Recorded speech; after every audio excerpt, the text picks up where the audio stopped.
They didn't break in through the front door they flew in, tunneled under, or vanished with millions. These are history's boldest heists.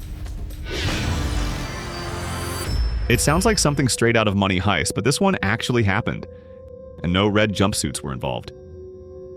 In 2009, Stockholm woke up to what would become one of the boldest and most bizarre robberies in European history. A group of masked men hijacked a helicopter, flew it straight onto the secure rooftop of a cash depot in the quiet suburb of Västberga, and vanished with close to 1 billion Swedish kronor in just 20 minutes. This wasn't a rushed job. It was cold, calculated, and clockwork precise. The gang stole a Bell 206 Jet Ranger helicopter and landed it directly on the roof of the G4S cash handling facility just before sunrise. The building was protected from every angle except above. Inside, the crew smashed through reinforced doors and vaults using sledgehammers and explosives.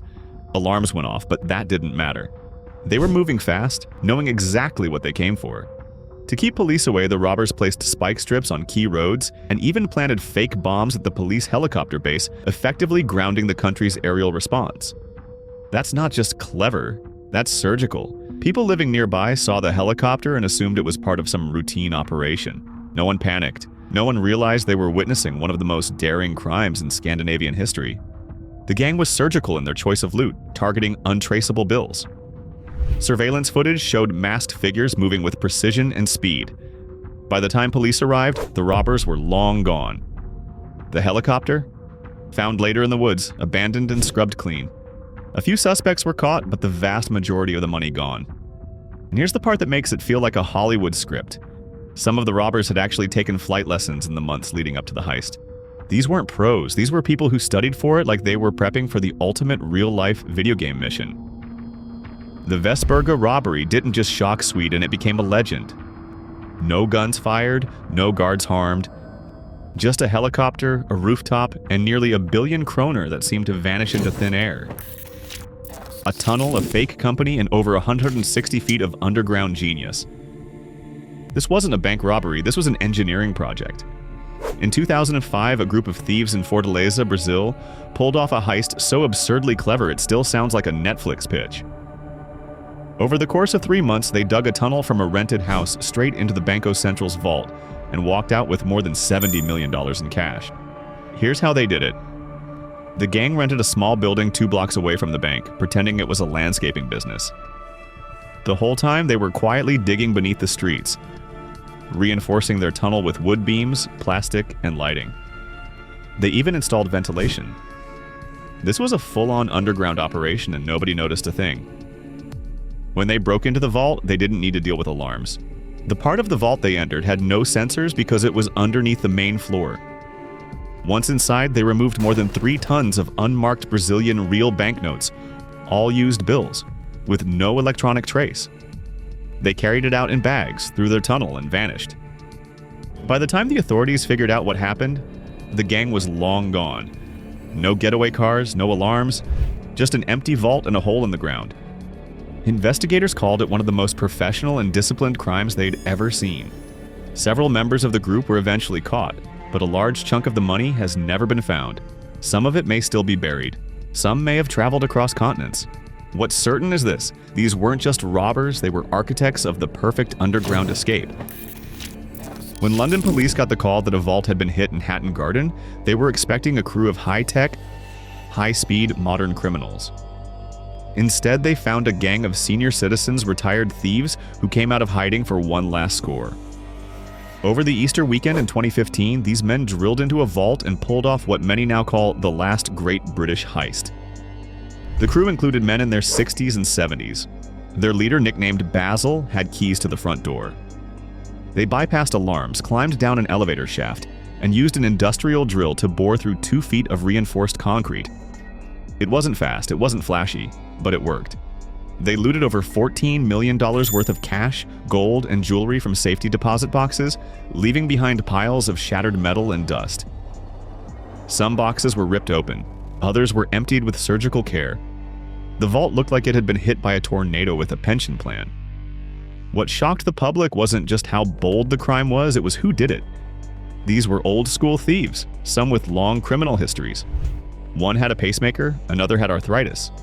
But they planned this job like it was the 1980s all over again, and for a while they got away with it. Eventually, most of them were caught. But the mystery still remains. Who exactly was Basil, the man who got them in? His identity wasn't confirmed for years, and much of the stolen loot never recovered. The Hatton Garden job wasn't just a robbery, it was a comeback. A reminder that sometimes the most unpredictable crew isn't young, wild, or reckless. It's a group of calm, gray-haired professionals who've seen it all and still have a few tricks left. No masks, no tunnels, no weapons. Just a keyboard, spreadsheets, and a single employee who brought one of Europe's biggest banks to its knees. In 2008, Société Générale, one of France's largest financial institutions, revealed it had lost nearly $7 billion through unauthorized trading.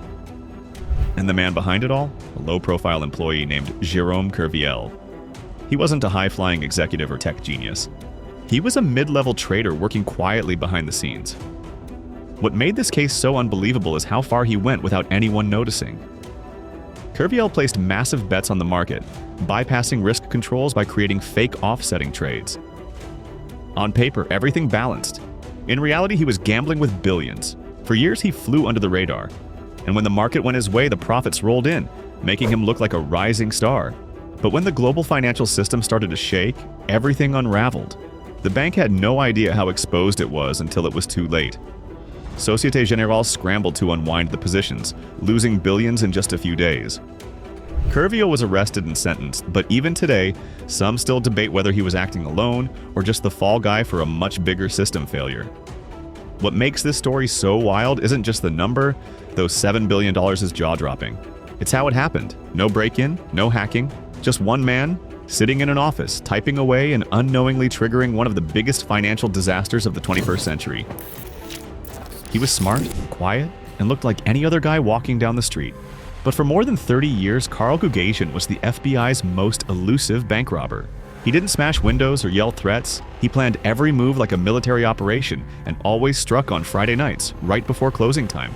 Gugasian wasn't just clever. He was methodical. He studied banks for months, sometimes longer, watching employee routines, security patterns, even getaway routes. He'd hide weapons and clothes in the woods ahead of time, often digging them into the ground near escape paths. When the time came, he'd burst in wearing a Halloween-style mask, armed, and move with military precision. He hit banks in small towns across multiple states. Never too much, never too flashy. He was in and out in minutes. The FBI had no idea who he was. All they had were vague witness reports and blurry cameras showing a masked figure who vanished into the night. What finally got him caught? A careless move. While stashing supplies in a wooded area, a hunter stumbled across his hidden duffel bag full of notes, weapons, and maps. That led investigators to a storage unit and eventually to Carl Gugasian. Turns out he had a doctorate. He'd studied statistics. He used his knowledge to pick the safest targets, fastest routes, and even minimize how much he stole to avoid major headlines. Over 3 decades, he hit over 50 banks and got away with millions. Carl wasn't just a bank robber. He was a one-man operation with the patience of a scientist and the discipline of a soldier. And for years, no one even knew his name. No alarms, no broken glass, not even a single loud noise. In 2003, a crew of skilled thieves pulled off one of the most unbelievable thefts in history, sneaking into the Antwerp Diamond Center in Belgium and vanishing with more than $100 million worth of diamonds, gold, and jewelry. And they did it so quietly that no one even knew it happened until the building opened for business the next morning. The job was led by Leonardo Notarbartolo, an Italian thief who had rented an office inside the building under a fake name. He used it to gain regular access, walk the halls, and even store tools without suspicion. Over months, the crew studied every detail of the security system: infrared sensors, magnetic locks, motion detectors, and a steel vault door that looked impenetrable. And then, over a weekend, they made their move. They disabled every single system using aluminum to blind heat sensors, a spray to block magnetic fields, and a simple plastic shield to fool the security camera. Inside, they drilled through the vault's lock system and opened 123 of the 160 safety deposit boxes, selecting only the most valuable ones. They left the rest untouched. There were no signs of forced entry, nothing broken. Even the vault door was found locked on Monday morning. The police were baffled. It took them hours to figure out how anyone could have even gotten inside, and by that time, the diamonds were already gone. The wildest part? Some of the stolen loot was never insured or registered, meaning even today it's impossible to know exactly what disappeared. The gang left almost no evidence except for one tiny mistake: a discarded sandwich. Police traced DNA from a half-eaten salami sandwich found near the scene, which eventually led to arrests. Notarbartolo was caught and served time, but the diamonds? Most were never recovered. Many believe they were quietly sold off over time, vanishing into private collections and black markets around the world. The Antwerp diamond heist remains a masterclass in patience, planning, and precision, a theft so silent it took the world nearly 24 hours to even realize it had happened. No weapons drawn, no alarms tripped, just confidence, timing, and the ability to act like they belonged. In 1987, in the heart of London's upscale Nightsbridge district, a charismatic Italian named Valerio Vice pulled off a robbery so slick it stunned the UK. He and his crew made off with the contents of safety deposit boxes worth over $60 million, including gold, jewelry, and stacks of cash, the kind of score that still ranks among the largest in British history. Here's how it went down. Vici entered the Nightsbridge Safe Deposit Center dressed like a wealthy client. He asked to rent a box, showed ID, filled out paperwork, and was escorted to the vault like any other customer. But once inside, he pulled out a gun, overpowered the staff, and let in two accomplices who were waiting outside. Then came the lockdown. They closed the vault, hung a temporarily closed sign on the door, and started looting the boxes one by one. With hours of uninterrupted access, they broke open dozens of containers filled with everything from antique watches to diamonds and bearer bonds. It wasn't chaos, it was systematic. The robbers knew exactly what to go for. When they were done, they vanished without a trace. No alarms had been triggered. No one had even realized a robbery had happened until much later. The vault door was closed, the cameras had been cleverly avoided, and the staff were left tied up but unharmed. What makes this robbery so outrageous isn't just the money, it's how simple and clean the plan was. No explosions, no underground tunnels, just charm, fake paperwork, and enough confidence to walk through the front door of a high-security vault like they owned it. Vicky eventually fled to South America but couldn't resist returning to the UK for his Ferrari. That decision cost him his freedom. He was arrested, convicted, and later died during a failed prison escape attempt. But the loot? Most of it was never found. Many believe it was quickly moved through international black markets. To this day, the Nightsbridge job stands as a reminder that sometimes the most dangerous thieves don't sneak in. They smile, shake your hand, and walk right past the security desk. It was cold, quiet, and perfectly timed. In January 1950, a group of 11 men pulled off what newspapers instantly dubbed the crime of the century. They hit the Brinks security depot in Boston and walked away with $2.7 million in cash, checks, and bonds, the biggest robbery the United States had ever seen at the time. The crew spent months planning every detail. They knew the guards' routines, had duplicate keys, and even practiced dry runs with military discipline. When the moment came, they wore rubber masks, Navy-style coats, and gloves to avoid fingerprints. They stormed the vault just after closing time, tied up the guards without a fight, and cleared out the bags of money in under 30 minutes. Everything about the robbery screamed precision. No shouting, no mistakes, and no evidence left behind. The vault had been entered without triggering any alarms. The getaway truck vanished into the night, and the city was left stunned. For years, the FBI had nothing, no names, no suspects, no leads that stuck. The one thing the gang didn't plan for? Greed. They agreed to wait 6 years before spending any serious money, knowing the statute of limitations on robbery was 6 years. But as time passed, paranoia grew. Arguments started, and eventually one member cracked and turned on the rest just 5 days before the clock ran out. 8 of the robbers were convicted. 2 escaped justice entirely. And the money? Only a fraction of it was ever recovered. The rest may still be out there hidden in walls, buried or long spent. The Brinks job wasn't flashy, but it was smart, quiet, and bold enough to make history. Right in the middle of Christmas week, while people were wrapping presents and office parties, were winding down, a group of masked men pulled off one of the most dramatic heists in UK history. They stole $50 million from the Northern Bank headquarters in Belfast.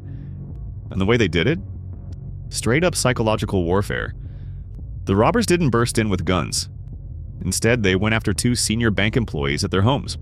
Over the course of one long, terrifying night, the staff and their families were held under watch, while the employees were instructed to show up for work the next morning like everything was normal. Once inside the bank, they followed the robbers' instructions, giving them access to the vault. The crew moved fast, filling bags with unmarked fresh bills, most of them never even entered circulation. Then they walked out the door with the money, no alarms raised, no panic triggered. The timing was perfect. With holidays slowing down police response and most of the city distracted, the robbers disappeared into the night. By the time authorities understood what had happened, they were long gone. The scale of the heist and the cold strategy behind it shocked the country. Investigators found some of the money later, but the majority never recovered. No one was ever officially convicted for planning it, and suspicions still linger about who was really behind it. What makes this robbery unforgettable isn't just the amount, it's the chilling calm with which it was executed. It wasn't a smash and grab, it was a chess move. One that made the Northern Bank job a holiday story nobody forgets in Northern Ireland. In the early hours of an ordinary August morning in 1963, a gang of 15 men stopped a Royal Mail train headed from Glasgow to London. What they did next would go down in history. They hijacked the train and stole $2.6 million in cash, worth over $60 million today. No high-tech tools, no elaborate disguise, just a false signal, some elbow grease, and one very well-timed plan. The crew used a stolen railway signal to bring the train to a stop near Brinks Bridge in the countryside. Once halted, they jumped aboard and overpowered the driver using only fists and threats. No firearms were used. Then they uncoupled the high-value carriage, rolled it to a pre-planned spot under the bridge, and got to work. Using a human chain, the gang transferred 120 sacks of used banknotes into 2 waiting vehicles. It took about 30 minutes. Then they vanished into the foggy countryside and retreated to a rented farmhouse where they laid low counting money, cleaning up evidence and trying to stay quiet. The operation was shockingly smooth, and for a moment it seemed like they might actually get away with it. But what brought them down wasn't police brilliance, it was carelessness. They left behind fingerprints on a ketchup bottle and a Monopoly board. From there, investigators began to connect the dots. Over the following years, nearly all of the robbers were arrested and jailed, though a few managed to escape or vanish for decades. Ronnie Biggs, one of the most famous among them, became a global fugitive and was spotted living in Brazil years later, enjoying freedom with his face on newspaper front pages. The Great Train Robbery wasn't just about the money, it was about the style. It captured the public's imagination. These weren't gangsters in the streets. They were organized, oddly polite, and strangely likable. To this day, the heist feels like a classic crime caper pulled from a vintage film, except it really happened. It started as a plan to steal some quick cash. What the robbers found instead was 3 tons of gold bullion, and it changed everything. In 1983, a gang of armed men stormed the Brinks Mat warehouse near Heathrow Airport in London. They expected to find around $3 million, where instead they stumbled onto a jackpot: gold, diamonds, and cash worth over $26 million. The inside man was a security guard who knew the layout and routine. He helped the gang get past the gates and into the vault area. Within minutes, they overpowered the staff, doused them in gasoline to force open the safe codes, and uncovered pallets stacked with gold bars. The plan shifted instantly. What was supposed to be a robbery became one of the most lucrative thefts in British history. But stealing that much gold is only half the job. The harder part? Getting rid of it. The gold was smelted down, mixed with copper to disguise its origin, and sold off in chunks, a process that pulled in dozens of middlemen and criminals over the next few years. Some of that gold, they say, may have even ended up in legitimate jewelry shops across Europe. The fallout was huge. Investigations stretched for decades. At least 2 people linked to the laundering operations were found dead under suspicious circumstances. And yet most of the gold was never recovered. Authorities believe it helped fund entire criminal empires and may still be circulating in the form of wedding rings and investment bars. As for the robbers, a few were caught and jailed. One of the key men behind the job, Mickey McAvoy, used his cut to live large, but it didn't last. He was tracked down, arrested, and imprisoned. Others vanished into the shadows. The Brinks Mat Robbery wasn't just a heist, it was the spark that ignited years of financial crime and underground wealth. It wasn't loud, it wasn't showy, but it left behind a gold trail that Britain is still chasing more than 40 years later. Before dawn broke over New York City in December 1978, A group of men carried out a job so clean, so shocking, and so well organized that it became legend. At JFK Airport, they broke into a Lufthansa cargo building and stole nearly $6 million in cash and jewelry, the largest cash theft in American history at the time. No alarms were triggered, no one saw them coming, and most of the money, it's still missing. The mastermind behind it was Jimmy Burke, a mob associate later made infamous through Goodfellas. He knew that Lufthansa shipments coming in from Germany carried unregistered American dollars used by international travelers. The money wasn't marked. It wasn't insured. And it was just sitting there in a vault. In the middle of the night, a crew of armed men entered the building with precision. They held workers at gunpoint, ordered them to lie on the floor, and forced one employee to open the vault. It took less than an hour. Then they disappeared into the darkness with sacks of cash and jewels. The whole thing ran like clockwork. What followed wasn't just a manhunt, it was a meltdown. In the months after the heist, nearly everyone connected to it started turning up dead. One by one, people vanished or were found under suspicious circumstances. Investigators believed Jimmy Burke had most of them silenced to avoid leaks. Despite massive FBI pressure, Burke himself was never convicted for the heist. He was eventually jailed on unrelated charges, and the mystery of what happened to the stolen fortune remains unsolved. It's believed much of the money was funneled into businesses, property, and black market deals that faded into the background over the years. The Lufthansa heist wasn't just a crime. It was a cultural moment whispered about in the streets, dramatized in film, and etched into the history of New York. A heist with military precision, mob ties, and a vanishing treasure that may still be out there. No explosions, no high-speed chases, just cold planning, flawless timing, and a robbery that continues to haunt airport security playbooks to this day. That's about it. Which robbery surprised you the most? Write in the comments. For more useful information, watch other videos.